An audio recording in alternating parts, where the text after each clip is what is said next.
గన్నవరం నియోజకవర్గ ప్రజలందరికీ నమస్కారం. నేను మీ వల్లభనేని వంశీని.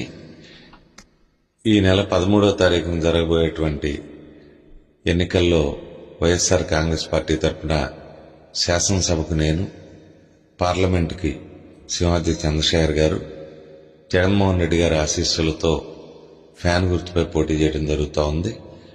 కాబట్టి మీరందరూ కూడా ఫ్యాన్ గుర్తుకు ఓటు వేసి నన్ను సింహాద్రి చంద్రశేఖర్ గారిని ఆశీర్వదించమని మిమ్మల్ని అభ్యర్థిస్తా ఉన్నాను.